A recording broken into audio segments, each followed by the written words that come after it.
de l'invité de la rédaction de ce mercredi 17 août 2022, nous recevons Monsieur Yoruba Denis Abraham, qui est président du groupe de plaidoyer et d'action pour une transparence électorale, en abrégé GPAT, expert en gouvernance et RSE, également expert en question de la bonne gouvernance électorale et démocratie partie prenante au dialogue politique. C'est donc cet illustre invité qui se soumettra à nos questions ce matin. Bonjour Monsieur Yoruba. Merci, bonjour à vous. C'est Monsieur Yoruba. Yoruba. Voilà. Autant pour moi. Bonjour, cher consoeur. Comment tu vas? Super bien. Monsieur Yoruba, Monsieur Denis, vous êtes spécialiste et porte-voix rentré aux arcanes de la bonne gouvernance, responsable sociétal des entreprises.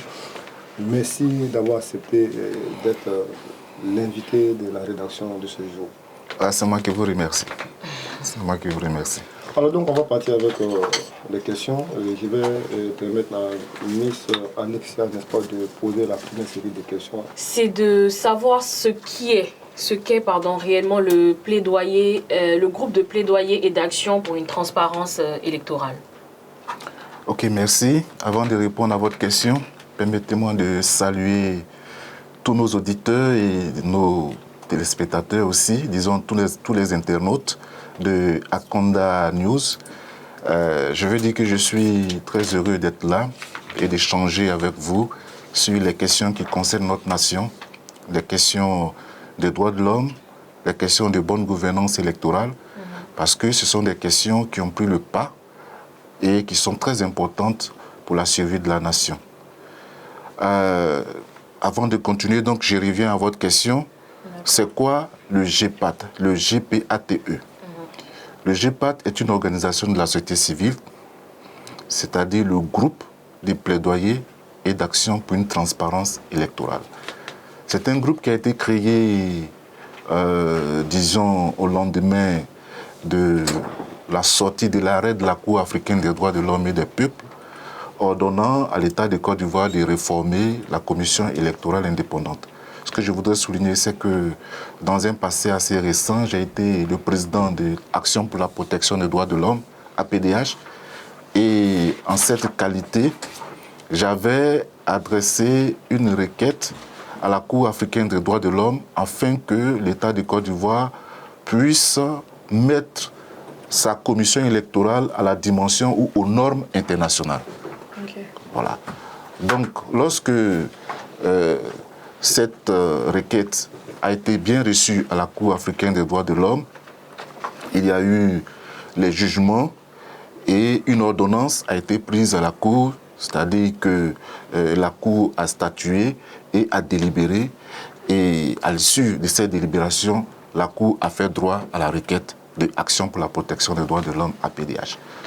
Donc, dans le cadre du plaidoyer de cette réforme, nous avons donc approché certaines organisations de la société civile en vue de faire le plaidoyer pour que cet arrêt puisse être exécuté. Donc c'est comme ça que nous avons mis en place le groupe de plaidoyer et d'action pour une transparence électorale. Donc depuis lors, nous avons travaillé dans ce sens. Nous avons eu des victoires, même si elles sont mitigées, mais en tout état de cause, nous pensons avoir agi pour le bien-être de notre population, pour le bien-être de la Côte d'Ivoire. Alors pour en venir, n'est-ce pas, aux actions que vous avez menées sur le terrain depuis que, n'est-ce pas, vous avez créé votre structure, on peut savoir, on peut avoir le bilan succinct des actions de votre structure en Côte d'Ivoire. Le GPAT ou bien la PDH? Le GPAT. Le GPAT, nous sommes toujours en train de travailler. Je suis toujours le président de ce groupe. Et notre action se situe surtout dans l'éducation civique et, disons, électorale. Il faut apprendre aux enfants ou aux Ivoiriens, pas aux enfants seulement, à tous les Ivoiriens ce que c'est que la démocratie. Nous disons que nous sommes en démocratie, mais toute démocratie a besoin des démocrates. S'il n'y a pas de démocrates dans une démocratie, elle ne sera pas une démocratie. C'est par nos actions qu'on peut déceler si notre démocratie est viable ou pas. Donc, nous faisons toujours de l'éducation, nous faisons également du plaidoyer auprès du gouvernement, dont l'action est très importante dans la mise en place d'un État véritablement démocratique, un État de droit, donc un État démocratique. Donc, nous faisons aussi du plaidoyer auprès de la communauté internationale afin d'aider notre pays à passer ce cap, parce que nous savons que les grands pays aujourd'hui sont des grands pays qui sont des pays démocrates, notamment les pays, l'Amérique, la France, tous les pays occidentaux notamment, sont des pays démocrates. Donc, nous faisons du plaidoyer à ce niveau aussi, afin que notre pays soit aidé.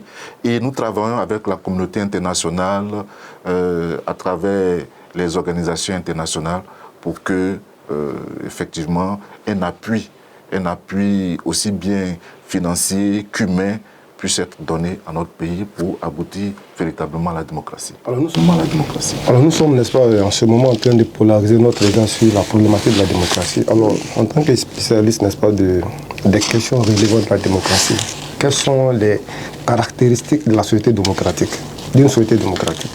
Ce que je peux dire, pour vraiment résumer, une société démocratique se caractérise par le respect de l'être humain, la justice sociale.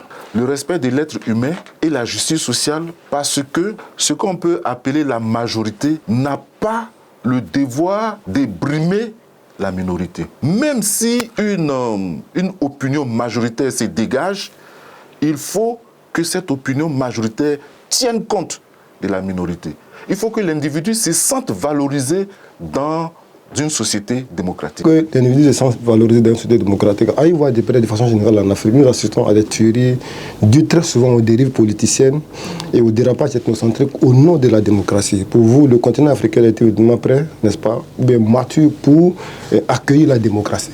Le continent africain. Non, écoutez, le démocrate, le vrai démocrate, ce n'est pas celui qui tue au nom de la démocratie. Oui. C'est celui qui use de patience, de pédagogie envers son semblable.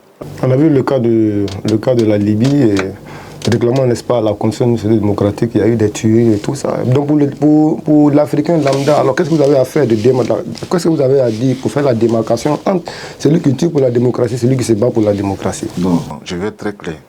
Nous ne sommes pas pour les bombes démocratiques. Nous ne sommes pas pour les bombes démocratiques. Et nous pensons que ce n'est pas démocratique. Souvent, ce sont des dérives et c'est des abus. Souvent, c'est la force qui veut s'imposer. Et très souvent, il y a des raisons qui sont cachées et qui sont cachées et qui ne sont pas avancées. On sait bien que le concept de démocratie passe bien. L'homme aime être dans une société démocratique.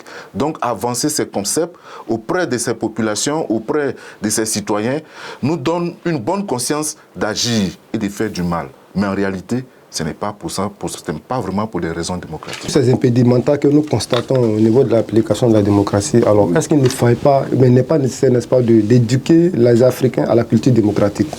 Oui, on peut bien le faire. Mais ce que je voudrais dire, c'est que il ne faut pas se voiler la face. Il ne faut pas se voiler la face. Dans un premier temps, la nature humaine est ce qu'elle est. L'homme est un loup pour l'homme. Et les arguments que les gens avancent souvent pour faire triompher leur force et leur pouvoir, ils avancent ces arguments devant des sociétés qui sont un peu plus faibles. Ils ne peuvent pas avancer ces arguments devant des sociétés fortes.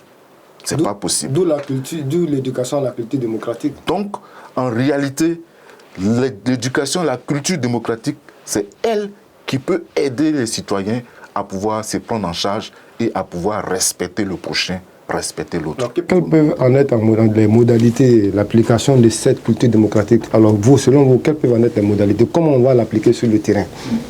D'abord, comme l'exige la culture démocratique, il faut qu'il y ait un consensus.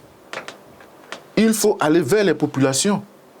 Il faut appeler au rassemblement, à des échanges, à un dialogue franc, afin d'adopter une nouvelle culture, un mode de fonctionnement qui pourra plaire à la majorité, sinon à tout le monde. Et sur cette base, tout le monde peut fonctionner sur ce mode de fonctionnement. Mais vous savez que il y a tellement de subtilités dans la quête du pouvoir, dans l'exercice du pouvoir, que quelquefois, on dit des choses sans vraiment les avoir appliquées. Par exemple, pour mettre une constitution en place, il y a un processus à suivre, mais très souvent, ceux qui sont au pouvoir font fi de tout ça, font fi de tout ça. Et la politique, ou du moins les politiciens ont un seul objectif, un seul credo: comment obtenir le pouvoir et le conserver. Sur cette base, tout le monde devient Machiavel. Donc rapidement, vous parlez de la politique et des politiciens. Oui. Vous, le politique, quelle est la différence entre le politique et le politicien? En fait, la politique, ou le vrai politique, c'est celui qui a l'art de gouverner la nation, de gouverner le peuple. C'est un art, le politique. Le politicien, c'est celui qui use de tous les moyens pour conserver le pouvoir. Ok. Moi, c'est ce que je voudrais, Monsieur, dire. Tout à l'heure, dans votre explication, vous avez touché un point qui m'a un peu touché, qui me fait penser aux droits de l'homme. Je vous en prie. La question que je souhaiterais vous poser, c'est de savoir ce qu'il en est véritablement de la situation des droits de l'homme, mais en Côte d'Ivoire particulièrement. Bon, je souris un peu, parce que je veux dire qu'en Côte d'Ivoire, les droits de l'homme ont connu des meilleurs moments, beaucoup plus intéressants que ce que nous vivons aujourd'hui. Nous sommes très préoccupés, et je ne vous le cache pas, en tant que militants des droits de l'homme, nous sommes très préoccupés par toutes les interdictions des manifestations qui font partie des droits fondamentaux, font partie des droits fondamentaux, par les questions qui sont réservées au traitement des prisonniers politiques, les interdictions liées au droit à l'expression. Pour nous, c'est vraiment préoccupant. Aujourd'hui, on ne peut plus exprimer sa différence sans crainte. On ne peut plus exprimer sa différence sans crainte. Ceux qui manifestent, très souvent, c'est ceux qui sont suscités ou du moins tolérés par le pouvoir en place, parce que leurs manifestations vont dans le sens du pouvoir. Et ça, c'est inquiétant. Lorsqu'une société arrive à cet état, on a le droit de s'inquiéter pour notre démocratie. Donc, de façon implicite, les droits de l'homme sont directement rattachés à la démocratie. Absolument, parce que c'est dans la démocratie que les droits de l'homme sont consacrés. C'est le régime qui consacre le respect des droits de l'homme. Tous les autres régimes, qui sont les régimes monarchiques, autoritaires, dictatoriaux, ce sont des régimes qui briment les droits de l'homme. Je vous ai dit que tout à l'heure que la démocratie, c'est le respect qu'on accorde à l'individu, aux droits de l'individu. Donc, dans la démocratie, c'est le seul régime qui respecte les droits de l'homme. Monsieur Yoruba, oui. Qu'en est-il de la situation des prisonniers politiques? Cette question fait-elle partie de vos différentes préoccupations? Oui, à l'époque, quand j'étais président de l'APDH, qui est une organisation totalement consacrée à la défense des droits, à la promotion des droits, à la défense des droits humains, j'ai longtemps travaillé dessus. J'avoue qu'aujourd'hui, j'axe plutôt mon action sur les droits, disons, civils et politiques, et mon action, c'est surtout dans l'éducation démocratique. Mais la situation des prisonniers politiques est une situation que tous les Ivoiriens qui suivent l'actualité connaissent. Aujourd'hui, nous avons une centaine de prisonniers politiques. Le problème, c'est que l'État ne les reconnaît pas en tant que tels. L'État ne les reconnaît pas comme des prisonniers politiques. Il y en a qui ont été jugés, il y en a qui n'ont pas été jugés. Mais pour nous, un prisonnier politique, c'est quelqu'un qui est arrêté dans le cadre d'une expression politique, d'une expression d'opinion. Vous voulez exprimer votre opinion et dans ce cadre-là, vous manifestez ou vous êtes dans les rues, on vous arrête pour cela. Pour nous, vous êtes un prisonnier politique. De façon générale, en cas de violation des droits de l'homme, existe-t-il des mécanismes de saisine en Côte d'Ivoire? Oui, bien sûr. Vraiment, la Côte d'Ivoire est l'un des pays qui a ratifié la plupart des conventions sur le respect des droits de l'homme. Et nous-mêmes, notre constitution est un cadre qui respecte et qui protège énormément les droits de l'homme. Nous avons fait mieux que certains pays européens même. En Côte d'Ivoire, nous avons un conseil national dédié aux droits de l'homme. Il y a des gens, des conseillers qui sont nommés, qui sont élus et qui travaille au respect des droits de l'homme. Il y a toutes nos institutions juridiques qui sont attachées au respect des droits de l'homme, qu'on peut saisir de façon exclusive. Si quelqu'un se sent victime des violations de ses droits, la première des choses à faire, c'est de saisir le Conseil national des droits de l'homme, qui a un mandat officiel du gouvernement de Côte d'Ivoire pour traiter de ces questions-là. Bien. Je rappelle à nos honorables éditeurs que nous sommes avec M. Abraham Dini Yoruba, qui est président du groupe de plaidoyer et d'action pour une transparence électorale. Donc nous allons aborder le chapitre relatif, n'est-ce pas, aux élections. La démocratie, comme vous nous l'avez enseigné, c'est le gouvernement du peuple par le peuple pour le peuple. Abraham Lincoln, c'est ça. Et puis c'est le peuple qui est détenteur du pouvoir. Alors donc nous allons revenir, n'est-ce pas, encore de façon générale en Afrique, puisque c'est ce que nous constatons dans les pays subsahariens. L'organisation des élections en Afrique, comme cela se fait, contestation des résultats après les élections, pratiquement dans tous les pays africains. On parle de tripatouillage, n'est-ce pas, de la Constitution. On parle également de transhumance électorale. Alors, en tant qu'expert des questions relevantes, n'est-ce pas, des élections. Alors, quelle est votre analyse sur la question? Merci. Merci beaucoup. C'est une grande question. Alors, en Afrique, la démocratie telle que vous l'avez donnée, telle que vous avez donné la définition, le pouvoir du peuple, par le peuple et pour le peuple, est relativement récente. Vous savez qu'en Afrique... Depuis là. Oui, relativement récente. Vous savez que nos sociétés africaines même sont des sociétés très hiérarchisées, où on procède par un roi, on procède par un chef autoritaire, il dit et tout le monde fait. Donc nous avons vécu dans des sociétés très hiérarchisées. C'est le roi qui gouverne, qu'il soit le plus idiot ou tout, ce que le roi a dit, c'est ce qui s'est fait. Donc la notion de démocratie telle que conçue par l'Occident est relativement nouvelle en Afrique. Ce qui veut dire que dans nos penchants même, dans notre sang, nous devons faire un effort d'apprentissage. Rares sont les sociétés où la parole est libre, où la liberté est consacrée, où les gens peuvent parler, agir comme ils veulent. Rares sont les sociétés. Toutes nos sociétés sont régies par des règles et surtout par des hommes forts. Ça peut être le roi, ça peut être le chef, ça peut être, mais en tout cas, c'est lui qui par ses actions a réussi à s'imposer au reste de la société et qui fait office de chef ou qui est le roi.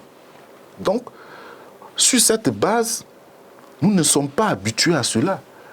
Et dans l'exercice de la démocratie tel que conçu par l'Occident, il y a des difficultés à l'application. Nous avons donc tendance à nous replier sur nos traditions où on dit que le chef est le chef. Et le tout-puissant. Quand le chef parle, il ne faut plus répondre, il ne faut pas dédire, alors qu'en démocratie, c'est la chose la plus banale que de dire c'est lui le chef, mais je ne suis pas d'accord avec lui. Donc en Afrique, et surtout dans notre société, cette confusion s'est faite. Ce qui fait que nous ne sommes pas intrinsèquement démocrates. Il faut une culture de la démocratie. Et cette culture s'enseigne. Je le disais tout à l'heure, et c'est un Allemand, notamment Friedrich Ebert, qui l'a dit, toute démocratie a besoin des démocrates. Donc la culture démocratique s'enseigne. Il faut que petit à petit, on arrive à intégrer ça dans notre subconscient pour que nous puissions accepter, tolérer les opinions des autres. Voir le monde comme un monde pluriel, multidimensionnel, voir comment on peut concilier les opinions pour pouvoir opter pour le meilleur et pour le bien-être. Libérer les pulsions des uns des autres. Voici ce que la démocratie apporte de vraiment nouveau et de vraiment beau. Vous dites qu'en Afrique, de façon générale, les partis politiques, les chefs d'État africains n'ont pas encore compris la démocratie. Dans la mesure où on ne peut pas... Chaque fois, comme on a l'habitude de le constater, quelqu'un gagne. On a vu le cas actuellement du Kenya. Oui. Les résultats sont contestés par le parti politique de Raila Odinga. Oui. C'est pratiquement, n'est-ce pas, devenu une sorte de maladie en Afrique. Alors, comment nous faisons, n'est-ce pas, pour amener ces gens à la raison, afin qu'ils sachent que la démocratie, c'est ce qu'il faut pour l'évolution des sociétés africaines? Il faut que nous soyons patients. Moi, c'est ce que je peux dire. Ce n'est pas quelque chose qui arrive de jour au lendemain. Vous savez, la classe de ces politiciens, c'est des gens qui ont entre 70 et 100 ans. Donc, c'est des gens qui sont pénétrés d'un autre mode de vie qui est quelquefois en porte-à-faux avec la culture démocratique. Quand on regarde à côté de ça, les différentes pressions de l'extérieur, les différents intérêts qui soutiennent leur candidature, parce que mine de rien, être le président d'un État, c'est avoir une marge de pouvoir, et les pays pauvres comme les nôtres, qui sommes disons, gouvernés de l'extérieur, c'est difficile de résister aux pressions. Pour revenir, n'est-ce pas, au chef d'État qui applique ce qu'on appelle le pouvoir personnel. De façon générale, en Afrique, c'est un pouvoir qui est personnel. Alors donc, on parle en Europe, par exemple, de cohabitation. Et quand on parle de cohabitation, on sait que c'est dans un cadre d'un régime parlementaire où le chef de l'État et le Premier ministre ou bien le président national ne sont pas du même parti, mais de façon générale, en Afrique, on constate que quand le président est d'un parti, le président national qui est là où il est, le Parlement qu'il dirige, est l'expression de la démocratie, qui est du même bord forcément que le président, à 99%. Qu'est-ce qui explique cela, M. Yoruba? Mais c'est la stratégie des élections. Un président qui arrive au pouvoir, il met tout de son côté pour avoir la majorité, pour ne pas être dérangé. Et c'est en cela que nous travaillons dans le domaine démocratique, dans le domaine électoral. À la bonne gouvernance. Mais justement, c'est pourquoi nous pensons que la base de la bonne gouvernance part de la base d'une bonne gouvernance électorale. Il faut que les élections soient transparentes et soient l'expression du peuple. Tant que nous n'allons pas parvenir à une élection crédible, transparente, qui soit l'expression qui traduit la volonté du peuple, ça sera difficile. Sur cette base, tout le reste est faux. Tout le reste est faux. Et c'est pourquoi nous nous battons pour que nous puissions avoir une gouvernance électorale crédible et transparente. C'est le départ de l'exercice de notre démocratie. D'accord, Monsieur Yoruba, en votre qualité d'expert électoral, la récurrente question de la transparence de la CEI se pose-t-elle toujours? Ou plus simplement, quelle CEI pour les élections libres et transparentes à venir pour la Côte d'Ivoire? Merci pour cette question. Parce que vous savez, l'un des problèmes que connaît la Côte d'Ivoire, c'est la question électorale. Cette question a tué plus d'Ivoiriens depuis, disons, 90 jusqu'à ce jour. Les grands meurtres, les grands morts, les grands désastres que nous avons connus sont partis des questions électorales. L'Ivoirien est doux, l'Ivoirien est gentil, l'Ivoirien est bien, mais dès que cette question électorale arrive, alors facilement on compte des morts. Et de nombreux morts. En 2011, les gens parlent de 3000 morts, mais nous avons des statistiques qui font le triple, le quadruple de 3000 morts. Il y a eu énormément de morts. Plus d'1 million de déplacés. De nombreuses femmes violées. Donc, la question électorale est une question qui nous préoccupe. C'est une question qui nous préoccupe. Et nous devons le faire avec la bonne foi. C'est-à-dire qu'il faut que la politique, ou du moins les politiciens qui sont à la base de tout cela, il faut qu'ils comprennent qu'ils sont sur la mauvaise voie et ils détruisent la société.